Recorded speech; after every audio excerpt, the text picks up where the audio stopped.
സാമ്പത്തിക പ്രതിസന്ധിയെ തുടർന്ന് ഒരു കുടുംബത്തിലെ 3 പേർ ജീവനൊടുക്കി. തിരുവനന്തപുരം നെയ്യാറ്റിൻകര കൂട്ടപ്പന ക്ഷേത്രത്തിന് സമീപം താമസിക്കുന്ന മണിലാലും കുടുംബവുമാണ് ആത്മഹത്യ ചെയ്തത്. സൈനൈഡ് കഴിച്ചു മരിച്ചതായാണ് സൂചന.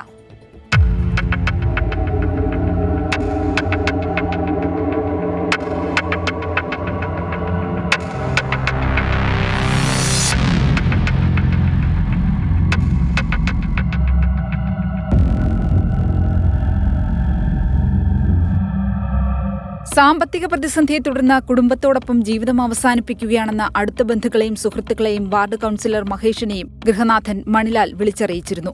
വിവരമറിഞ്ഞ് കൌൺസിലറും നാട്ടുകാരും എത്തിയപ്പോൾ വീടിന് പുറത്തുവച്ച് കുപ്പിയിൽ കരുതിയ വിഷദ്രാവകം കുടിക്കുന്ന മണിലാലിനെയാണ് കണ്ടത്. കുപ്പി തട്ടിക്കളഞ്ഞ ശേഷം കൌൺസിലർ അകത്തു കയറി നോക്കിയപ്പോഴാണ് ഭാര്യ സ്മിതയും മകൻ അഭിലാലും അടുത്തടുത്ത മുറികളിൽ അവശനിലയിൽ കണ്ടത്. ഇതിനിടെ വിഷം കഴിച്ച മണിലാലും ബോധരഹിതനായി. പോലീസിനെ വിവരമറിയിച്ച ശേഷം ആശുപത്രിയിലെത്തിച്ചെങ്കിലും മൂവരും മരിച്ചു. ചുരുങ്ങിയ സമയത്തിനുള്ളിൽ മരണം സംഭവിച്ചതിനാൽ സൈനൈഡ് പോലുള്ള വിഷവസ്തു എന്തെങ്കിലും ആകാം ഇവർ കഴിച്ചതെന്ന നിഗമനത്തിലാണ് പോലീസ്.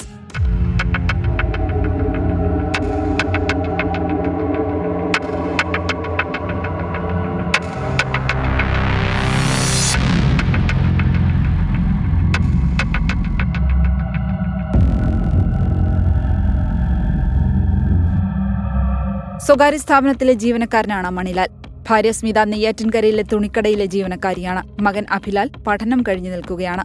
സ്മിത എഴുതിയ ആത്മഹത്യാക്കുറിപ്പിൽ സാമ്പത്തിക പ്രതിസന്ധി കാരണമാണ് ജീവനൊടുക്കിയതെന്ന് സൂചിപ്പിച്ചിട്ടുള്ളതായി പോലീസ് പറയുന്നു.